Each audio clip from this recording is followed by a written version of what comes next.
Halo, selamat datang lagi di YouTube aku, Betri Arsyaliani. Kali ini aku pengen fokus untuk review film. Ada yang tahu film Mesiah? Jadi tuh gini guys, tahun 2019 ada produk film baru yaitu berjudul Mesiah. Dan Mesiah ini adalah menceritakan tentang seorang yang berambut panjang yang memang benar-benar mirip dengan seorang sosok Nabi Isa atau yang sering disebut dengan Al-Masih, yang mungkin dalam bahasa Nasrani atau agama Katolik atau Kristen menyebutnya adalah Yesus. Jadi film ini pembuatannya sebelum heboh-hebohnya COVID-19, sekitar pertengahan bulan dari tahun 2019, dan ini sudah tayang dari bulan 1 Januari 2020 di Netflix. Judul film ini Mesiah. Season 1 katanya akan ada season 2, tapi sampai sekarang belum ada pengeluaran, entah mungkin terlalu banyak kompleks di film ini atau karena lagi COVID-19. Nah, season 1 ini ada 10 episode. Kalau kalian belum nonton, aku akan kasih lihat kalian trailernya ya. Check it out. He's come out of nowhere and we don't know who he is. What do we know about him? He's leading desperate people. So this is a cult? We don't know who he's associated with. He could be creating an army. Or he could be leading them to their death.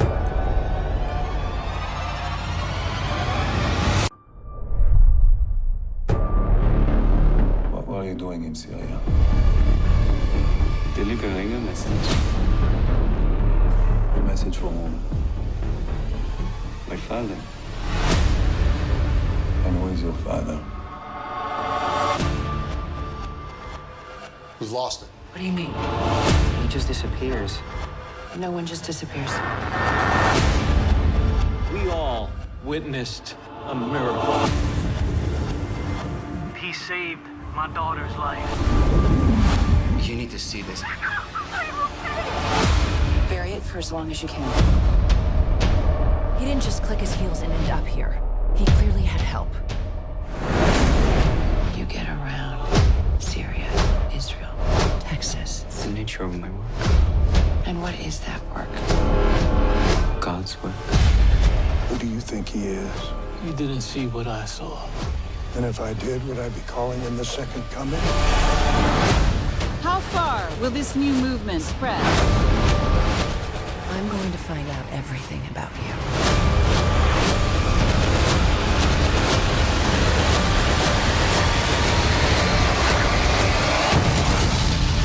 This is bigger than what you can imagine. Film ini sebenarnya banyak banget kontroversi. Ada yang bilang ini adalah seorang dajjal yang kita hidup di masa modern, tapi ada orang yang benar-benar mirip dengan Nabi Isa, tapi itu adalah bukan Nabi Isa, tapi katanya dajjal, tapi menyerupai dan memirip-miripkan dirinya. Jadi istilahnya gini, dia adalah seorang penipu. Dajjal artinya seorang penipu yang jahat, yang ingin menghancurkan bumi di semua umat Nabi Adam. Jadi dia berusaha membuat orang untuk percaya dan mengikuti, istilahnya menyembah dia. Tapi banyak banget juga yang berpendapat ini adalah Nabi Isa yang benar-benar kembali untuk membantu umatnya. Di sini kita bisa lihat pada episode pertama, ya kan ada 10 episode.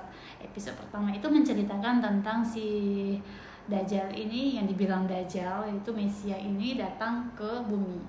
Pada saat itu benar-benar terjadi keributan. Istilahnya bukan seperti keributan biasa antara manusia, tapi juga memang benar-benar bencana alam. Nah, bencana itu datang tiba-tiba, dan pada saat itu adalah seorang ini, yang Mesias ini. Nah, dia langsung berceramah di terpanya. Benar-benar ada gempa, kayak petir, seperti bencana alam, tanda-tandanya kiamat. Ada si Mesias ini datang bilang bahwa kita harus percaya bahwa Tuhan itu ada, dan dia meyakini semua orang yang ada di situ bahwa Tuhan akan selalu ada di saat bersama kita. Disitulah sebagian dari orang-orang yang di Syria itu, tepatnya di Palestina, percaya bahwa dia adalah seorang nabi, yaitu Nabi Isa, yang tadinya memang orang-orang percaya bahwa Nabi Isa itu akan turun ke bumi lagi pada saat sebelum kiamat dan membantu umat-umat manusia. Pada saat dia sudah meyakini warga masyarakat bahwa dia adalah utusan Tuhan dan menyampaikan pesan dari Tuhan. Dan di situ ada satu orang anak laki-laki yang bernama Jibril. Jibril ini sama dengan pengikut yang lainnya, ada sekitar 2000 pengikut setianya Nabi Isa yang dianggap mereka itu adalah Nabi Isa. Nah, Jibril ini adalah pengikut setia dan dia adalah orang yang paling setia. Di saat itu juga mereka ternyata dibawalah si Mesia ini ke pintu gerbangnya Israel. Kita tahu sendiri kalau Israel dan Palestina itu tidak akan pernah akur.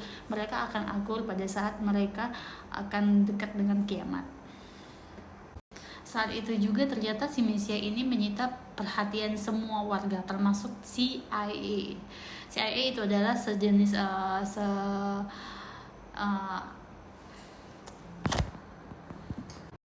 pada saat itu ternyata si Mesia ini sudah berhasil membawa 2000 pengikut yang benar-benar setia sampailah ke pintu gerbang Israel. Dan pada hari itu juga ternyata polisi, tentara, dan anggota-anggota kepolisian yang ada di Syria atau Palestina itu, singkat cerita, ada seorang CIA yang bertugas memang sebagai pengurus kasus yang besar. CIA yang bernama Eva yang berasal dari Amerika Serikat. Dia mengetahui berita-berita tersebut melalui televisi, dan ternyata pada saat sampai di gerbang Israel ini, si Mesia dan pengikutnya ditahan di jeruji, bukan jeruji besi ya, seperti ada gerbang kawat di sampingnya. Nah, disitulah mereka ditahan dan si Mesia ini ditangkap, dibawa ke penjaranya, tapi penjaranya masih di Israel. Nah, pada saat itu ada seorang detektif yang bernama Apiram. Apiram ini yang benar-benar pengen mewawancarai si Mesia. Pada saat mewawancarai si Mesia ini, di dalam meja percakapan antara si polisi dan tersangka. Pada saat itu dia mewawancarai, tapi alhasilnya adalah malah si Mesia mengeluarkan atau menceritakan tentang pribadi si Apiram, seperti dia menanyakan kepada Apiram, padahal Apiram ini adalah seorang petugas polisi yang ingin mewawancarainya, malah dia yang menanyakan masalah kepribadian Apiram, seperti dia tahu seorang Apiram ini adalah orang yang keluarga broken home dan anaknya, dia cerai anaknya.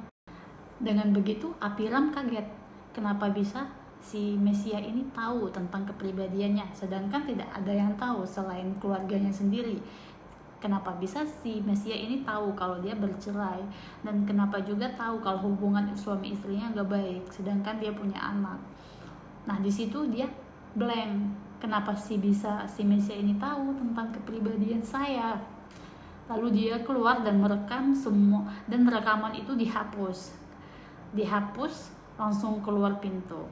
Tapi dengan tingkah laku Apiram ini membuat rekan kerjanya curiga, seolah-olah dia berpikir bahwa Apiram ini kerjasama dengan seorang Mesia ini. Nah, dari situ si CIA yang si Eva dari Amerika Serikat datang ke Israel dan membahas ini. Datanglah waktu persidangan. Pada saat persidangan ternyata si Apiram dicurigai oleh tim CIA sebagai bentuk sekongkol supaya si Mesianya kabur. Tak lama kemudian si Mesia yang ditangkap duduk tenang, tanpa bergerak, tanpa berkedip, tanpa makan, tanpa minum. Akhirnya dia menghilang, tiba-tiba hilang di tempat duduknya, jadi nggak ada lagi. Kaget, dilihat dari rekaman CCTV, petugas pun kaget, kenapa bisa seorang Mesia ini hilang begitu saja, sedangkan dia tidak membuka pintu, tidak bergerak, dia hanya duduk bertapa. Pada saat kemudian si Apiram mencari, dan si Eva ini yang dari CIA Amerika ini juga mencari. Semua orang mencari, di TV juga mencari. Kemana perginya si Mesia ini? Ternyata tiba-tiba ia datang di sebuah bait suci. Dia membantu anak kecil. Anak kecil itu pada saat itu tertembak oleh seorang polisi. Mungkin pada saat itu juga pencarian tentang Mesias ya. Jadi tertembak, pada saat dia tertembak, si Mesias datang. Sudah tertembak di perut, sudah dalam kondisi tidak ada lagi, meninggal. Ternyata si Mesias datang memegang perutnya. Apa yang terjadi? Yang terjadi adalah si anak hidup kembali, sama seperti Nabi Isa. Kita tahu sendiri, Nabi Isa yang atau disebut dalam agama lain adalah Yesus, bisa menyembuhkan orang yang sakit dan bisa mengembalikan orang yang mati. Di saat itu warga semakin percaya bahwa itu adalah Nabi Isa. Seorang Mesia ini ternyata sedang dicari semuanya di negara manapun. Polisi juga mencari, pihak TV segala macam. Nah, pada saat itu ternyata si Mesias ditemukan kembali dan ditangkap lagi yang untuk kedua kalinya. Namun sebelum dia ditangkap, dia bertemu dengan seorang anak. Anak ini adalah anak dari pendeta. Pendeta ini dari agama Katolik. Dia punya masalah dalam keluarganya. Kalau masalahnya itu masalah kepribadian, tapi dibawa-bawa ke agama atau dengan gerejanya. Pada saat hari itu juga di hari yang sama terjadilah anaknya kabur. Si anak pendeta ini adalah seorang yang punya penyakit perempuan. Anaknya perempuan yang punya penyakit, ingin kabur dari rumah karena dia tidak betah lagi di rumah. Istilahnya memang benar-benar pengen lari dari rumah dan lari dari ibu dan ayahnya. Pada saat itu juga di hari yang sama adalah bencana, terjadi bencana angin puting beliung yang menggulung-gulung anaknya. Tapi bukan anaknya yang kena, tapi semuanya yang kena. Yang kena adalah rumah. Semua rumah yang ada di dekat gereja itu hancur lebur dan banyak korban jiwa. Cuman hanya satu gereja yang tersisa, dan itu adalah bantuan dari si Mesia tadi. Anaknya pun selamat, tidak jadi kabur, dibawa kembali lagi ke rumah dan ke gereja. Dan di saat hari yang sama si pendeta kaget, kenapa bisa yang lainnya hancur dan cuma gereja itu saja. Dan di situ juga berhasil si Mesia ini meyakinkan semua orang kalau dia memang benar-benar punya mukjizat. Yang kita tahu seorang nabi ada punya mukjizat tertentu yang diberikan oleh Tuhan kepada nabinya, kepada rasulnya.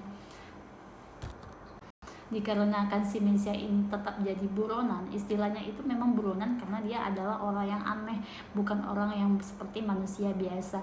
Jadi seorang polisi dan CIA berhasil menangkap si Mesia ini lagi. Nah, pada saat yang dia ditangkap, ternyata si pendeta ini punya tujuan untuk membebaskan si Mesia. Pada sidang, di saat dia sidang, di hari sidang, si Mesia punya pengacara. Yang pengacaranya itu membantu untuk melepas dan membebaskan. Pada hari sidang kedua, yang hadir adalah si yaitu Eva yang dari Amerika Serikat dan rekan kerja, beserta ada juga seorang pendeta yang hadir pada hari itu untuk membantu membebaskan si Mesia ini. Pada saat menjatuhkan hukuman, si pendeta langsung melihat keseriusan antara misi Mesia dan Bapak Ketua Hakim.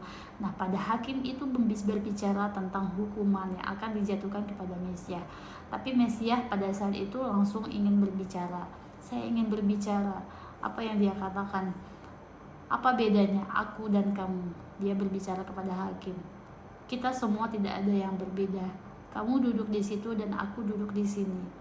kamu mempunyai pekerjaan yang takdir itu adalah takdirmu, dan aku duduk di sini, ini adalah takdirku. Bagaimana mungkin seorang Tuhan membedakan takdir orang-orang, padahal itu semua adalah dari Tuhan. Kenapa kamu tidak membiarkan takdirku tetap berjalan, padahal itu adalah takdir dari Tuhan. Pada hari itu membuat si hakim ini tidak bisa berpikir-pikir lagi yang lain. Bahkan dia menjatuhkan vonis tapi tidak menangkap, malah dia membebaskan si Mesia ini. Sudah bebas, diantarkanlah si pendeta ini, dibawalah oleh pendeta ini. Di hari itu juga si pendeta mengajak semua warga dan anak beserta istrinya juga ikut bersama si Mesia. Heboh. Kenapa heboh? Karena anak dari pendeta ini selalu memposting, membagikan kegiatan dari Mesia ini. Mau pergi kemana, mau posting kemana, semuanya jadi heboh. Satu warga semuanya langsung pergi. Perkiraan episode 6-8 menceritakan tentang si Mesia ini membawa semua pengikutnya berjejer, mobil penuh di jalanan. Pokoknya jalan itu berisi orang-orang yang mengikuti si Mesia ini. Mereka hanya bisa diam, dan Mesia membawa semua umatnya yang bisa dikatakan itu adalah pengikutnya pergi ke suatu tempat yang dimana tempat itu adalah memang seperti lapangan luas yang ada di tengahnya itu adalah air. Di saat itu juga dia bisanya diam. Semua orang diam, termasuk Apiram dan si Eva. Pada saat yang sama, si Mesia berkata kepada semua pengikutnya, "Aku tidak tahu arahnya harus kemana. Aku hanya menyampaikan arahan dan pesan dari Tuhanku. Bagaimanapun juga, aku tidak memaksa siapa yang ingin mengikutiku. Siapapun itu adalah hamba Tuhan." Pada hari itu juga, si Eva dan Apiram kaget. Apakah ini benar adalah Nabi Isa? Dan dia tidak hanya berbicara, dia memperlihatkan kepada semua orang, dia bisa berjalan di atas air. Dia berjalan di atas air sampai tidak ada rasa takut, tenggelam, tetap bisa berjalan di atas air dari awal sampai ujung. Padahal tanah itu sangat luas. Di saat yang sama juga orang-orang kaget, termasuk Eva dan Apiram ini. Kenapa bisa seorang manusia biasa bisa berjalan di atas air jika itu bukan orang yang luar biasa? Apakah benar itu adalah sosok Al-Masih, Nabi Isa? Apakah benar itu sosok Yesus? Tapi jika benar, kenapa tidak ada penyampaian yang lebih detail tentang pesan dari Tuhan? Hanya setengah-setengah aja. Tapi bingung, semuanya bingung, gak ada yang tahu apakah benar. Mereka pun semua terdiam. Tapi sosok Eva masih ragu, karena Eva adalah orang yang benar-benar cerdas. Akhirnya dia cari tahu tentang Mesia ini. Dapatlah telepon. Beberapa hari kemudian si Eva mendapatkan telepon dari rekan kerjanya. Ternyata si Eva mendengar kabar bahwa itu adalah cerita dari seorang teman, bahwa si Mesia ini mempunyai nama. Siapa sebenarnya Al-Masih ini? Ternyata Al-Masih ini adalah seorang warga Iran yang dari Yunani juga. Dia adalah bernama asli Payam Golsari, yang dulunya dia pernah ikut kasus Oscar, yang tadinya pernah terlibat kasus Oscar Wilde. Dan di situ juga dia tahu bahwa si Mesia ini yang bernama Payam Golsari ini pernah mempunyai atau memiliki riwayat RSJ, rumah sakit jiwa yang terkait dengan Mesia disorder. Nah, pada saat itu Eva tidak hanya sampai di situ saja, dia selalu mencari tahu cerita selanjutnya dari si Mesia ini. Mesia pun pergi entah kemana, hilang. Tetap mencari tahu kemana Mesia pergi. Pada saat itu Mesia bertemu dengan Apiram. Apiram pada saat episode terakhir bertanya kepada Mesia, siapa sebenarnya kamu? Apa tujuan kamu ke sini? Mengapa semua orang ingin percaya kepada kamu? Sebenarnya apa yang telah kamu lakukan? Apakah benar kamu utusan Tuhan? Jika benar, apa sampai di sini saja yang kamu berikan kepada kami sebagai umat Tuhanmu? Semuanya bingung, termasuk orang-orang yang menonton pada saat ini. Saya pun bingung. Jadi, apa sebenarnya? Apakah ini memang benar-benar Nabi Isa Al-Masih atau Yesus? Apakah ini seorang ISIS, teroris yang menyamar sebagai Nabi Isa? Tapi jika itu adalah ISIS, kenapa bisa ia menyembuhkan orang yang sakit? Kenapa bisa ia berjalan di atas air? Dan kenapa dia bisa menghilang pada saat dia di penjara? Semua masih tanda tanya, tidak ada jawaban, dikarenakan ini masih season 1. Katanya akan ada season kedua, namun saya masih bingung apakah tetap dilanjutkan, karena film ini banyak pro dan kontra dari semua negara, karena ini bukan film biasa dan ini adalah berkait dengan agama, norma-norma agama yang ada di dunia. Oke, selanjutnya kita hanya bisa menunggu film season kedua dari serial ini. Mudah-mudahan jadi keluar film keduanya supaya kita tahu siapa sebenarnya seorang Mesias. Oke, itu aja dari saya. Nanti saya akan review film yang lain-lainnya. Semoga kalian suka dan jangan lupa like, subscribe, dan komen. Terima kasih.